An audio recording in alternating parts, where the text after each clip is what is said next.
untuk perasaan penanganan prolap tali pusat ya. Tadi kita sudah menggunakan APD secara lengkap, cuci tangan 7 langkah ya. Sekarang kita akan melanjutkan tindakan kita dengan melakukan pemeriksaan vaginal TUSE. Kita akan melakukan VT pada ibu, tapi sebelumnya kita akan melakukan vulva hygiene terlebih dahulu ya.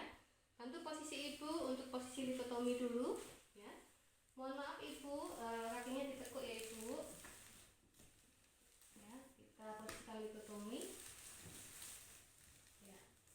Kita pasang pengalas ya. Kita dekatkan bengkok. Ya. Kita memakai handscoon kanan dan handscoon kiri.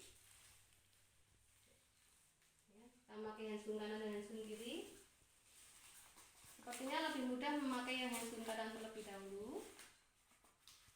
Ingat, jari masuk dulu baru kita tarik ya, agar lebih mudah.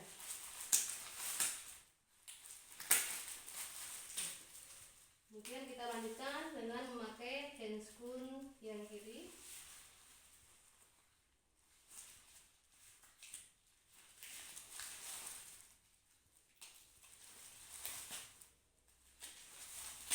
Ya, kita mengambil kapas BTT. Kita melakukan vulva hygiene ya. Usap labia mayora kiri, mayora kanan, buka labianya. Kita usap minora kiri, minora kanan, kemudian yang terakhir kita usap dari vestibulum, perineum sampai anus ya. Singkirkan dulu kapas BTT-nya ya.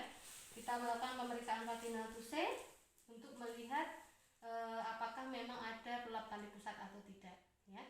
Kita masukkan dulu jari tengah kita dulu. Kita tekan komissura posterior atau di atas koksikis ya, supaya incretus vaginanya membuka lebih lebar, mengurangi rasa sakit. Diikuti jari telunjuk kita masuk ya. Nah, hasil pemeriksaan kalau kita mendapatkan tali pusat menumbung adalah seperti ini ya, dimana posisi tali pusat ini ada di samping bagian terbawah janin atau di samping kepala janin, atau dia sudah lebih maju daripada bagian terbawah janin ya. Ini kita VT, hasilnya seperti ini ya.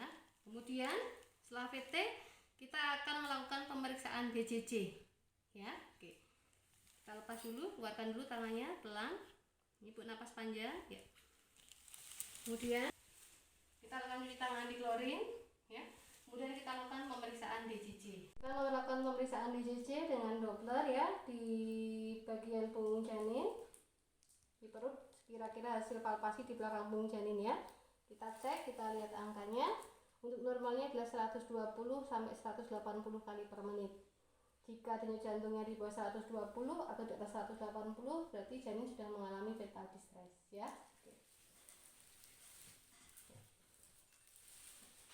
Untuk mengurangi tekanan pada tali pusat ya, ini kita akan mengurangi tekanan pada tali pusat sehingga kita harus mempertahankan supaya kepalanya tidak semakin turun ya. Maka kita akan masukkan jari kita tekan kepalanya ya, supaya tidak semakin turun ya, untuk menghambat kompresi atau penekanan pada tali pusat ya. Kalau kita di vaskes dasar, berarti itu akan kita rujuk ke vaskes rujukan ya, dengan pengaturan posisi. Ada 3 posisi pada rujukan ini, bisa knee chest, bisa posisi sim, atau posisi Trendelenburg ya. Oke.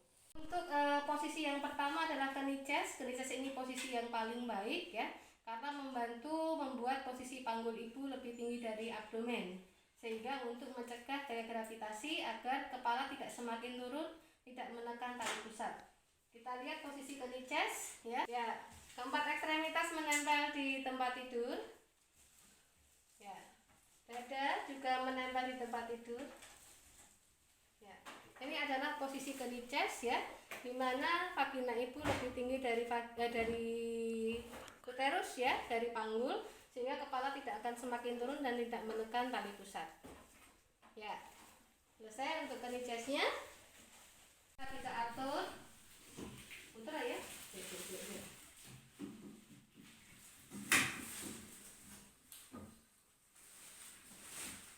Ini naik kabelnya.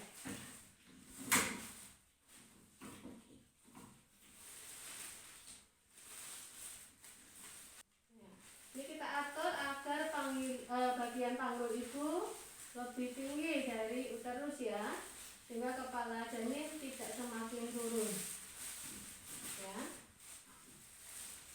Tapi tetap memperhatikan kenyamanan ibu, ya.